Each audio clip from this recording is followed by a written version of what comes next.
지금 한국 증시가요, 그야말로 역사적인 전환점에 서 있습니다. 한쪽에서는 인공지능이 이끄는 어마어마한 기회가, 다른 한쪽에서는 이걸 한순간에 무너뜨릴 수도 있는 거대한 불확실성이 딱 버티고 있는 거죠. 오늘 분석에서는 바로 이 드라마 같은 상황의 핵심을 한번 제대로 파헤쳐 보겠습니다. 바로 이 숫자 6천입니다. 이게 그냥 단순한 지수가 아니에요. 어쩌면 한국 경제의 새로운 시대를 여는 그런 강력한 상징이 될 수도 있다는 거죠. 코스피가 과연 이 미지의 영역에 도달할 수 있을까요? 자, 그럼 여기서 오늘의 핵심 질문을 던져봐야겠죠? 도대체 무엇이 이 놀라운 상승세를 이끌고 있는 걸까요? 그리고 그 동력은 과연 계속될 만큼 충분히 강력한 걸까요? 이 질문에 답하려면 먼저 그 엔진부터 들여다봐야 합니다. 현재 시장을 움직이는 가장 강력한 모멘텀, 그건 바로 AI 하드웨어 슈퍼사이클입니다. 네, 맞아요. 인공지능을 실제로 돌아가게 만드는 그 물리적인 부품들, 바로 거기서부터 모든 이야기가 시작되고 있습니다. 이 부분을 보면 정말 흥미로운데요. 완전 역설적인 상황이 벌어지고 있는 거예요. 한쪽에선 AI 때문에 기존 소프트웨어 회사들이 망할 수도 있다는 소프트웨어 종말론까지 나오는데, 바로 그 AI를 돌리려면 하드웨어가 필요하잖아요. 그러니까 메모리 칩이나 데이터 센터 같은 하드웨어 수요는 그야말로 폭발하고 있는 거죠. 근데 이게 왜 중요하냐? 바로 그 하드웨어가 우리나라가 세계에서 제일 잘하는 분야거든요. 그렇다면 이 하드웨어 봄의 중심에는 누가 있을까요? 다들 아시는 삼성전자, SK 하이닉스 같은 메모리 반도체 거인들은 당연하고요. 근데 그것만이 아닙니다. 안정적으로 전력을 공급하는 MLCC라든가 반도체 칩들을 서로 연결해주는 기판처럼 평소엔 눈에 잘 띄지 않지만 없으면 절대 안 되는 그런 핵심 부품을 만드는 회사들이 있죠. 분석에 따르면 바로 이런 기업들에게 아직도 성장할 기회가 충분히 남아있다고 합니다. 하지만 이야기가 이렇게 장밋빛으로만 끝나면 재미없겠죠.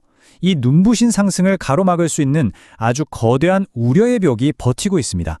지금부터는 시장이 정면으로 마주한 위험과 불확실성은 뭔지 한번 살펴보겠습니다. 상황이 더 복잡한 건요, 시장 안에서도 의견이 완전히 갈린다는 거예요. 소위 전문가라고 하는 전문 트레이더들 사이에서도 이거 계속 갈까에 대한 확신이 없는 아주 팽팽한 긴장감이 흐르고 있다는 거죠. 이 차트를 보시면 시장의 이런 분열된 모습이 한눈에 들어옵니다. 자, 보세요.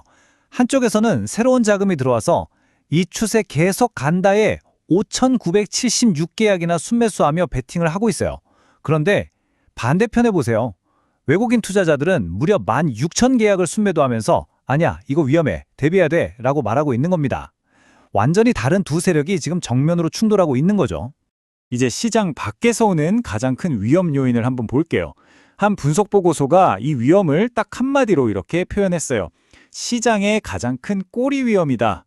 이게 무슨 말이냐면 일어날 확률은 낮아 보이는데 만약 한번 터지면 그냥 모든 걸 다 뒤집어 엎을 수 있는 그런 엄청난 위험이라는 뜻입니다.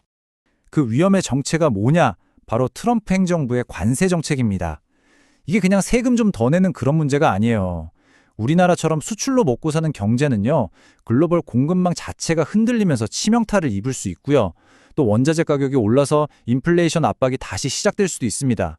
무엇보다 가장 큰 리스크는 예측이 불가능하다는 점, 바로 그거죠. 자, 지금까지 거대한 기회와 또 만만치 않은 리스크, 양쪽을 다 살펴봤습니다. 그럼 이런 복잡한 상황 속에서 전문가들은 어떤 길을 제시하고 있을까요? 어떻게 이 혼란 속에서 길을 찾아야 할까요? 이 표를 보면 시장 참여자들이 어떻게 각자 다르게 움직이는지 명확하게 알 수 있습니다. 주식 트레이더들은 어때요? 지금 잘 나가는 하드웨어의 상승세에 올라타는 데 집중하죠. 반면에 떨어지는 칼날 같은 소프트웨어 주식은 피하고요. 하지만 선물이나 옵션 같은 파생상품 트레이더들은 좀 다릅니다. 이 사람들은 지정학적 뉴스 같은 변수에 촉각을 곤두세우면서 위험 관리에 집중하고 있는 거예요. 각자 자기 포지션에서 살아남기 위한 다른 전략을 쓰고 있는 셈이죠. 좀 더 길게 보고 투자하는 분들을 위해서 보고서는 이 세 가지 명확한 행동 지침을 제안합니다. 첫째, 반도체나 인프라처럼 이미 실적으로 증명된 분야에 집중하라는 거고요.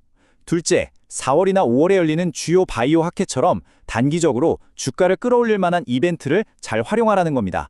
그리고 마지막으로 어쩌면 가장 중요한 건데요. 절대 무리하게 빚내서 투자하지 말라는 것, 즉 주의하라는 겁니다. 과도한 레버리지는 이런 변동성 장세에서 가장 취약하거든요.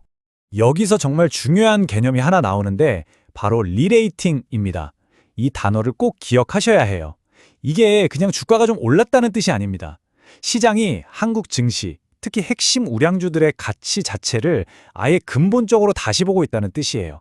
아, 이 회사들, 이 시장은 예전과 달라. 새로운 성장 가능성이 있으니 더 높은 가치를 쳐줘야겠어. 이렇게 평가가 바뀌기 시작했다는 아주 중요한 신호인 거죠. 결국 모든 이야기는 이 질문 하나로 모아집니다. 인공지능 시대의 하드웨어 강국이라는 대한민국의 위상은 과연 정해진 운명과도 같은 거대한 기회일까요? 아니면 언제 덮칠지 모르는 정치적, 경제적 파도에 휩쓸릴 수 있는 그런 불안한 배 위에 떠 있는 걸까요? 그 답은 앞으로 시장이 우리에게 직접 보여주겠죠. 좋아요, 구독 부탁드립니다. 감사합니다.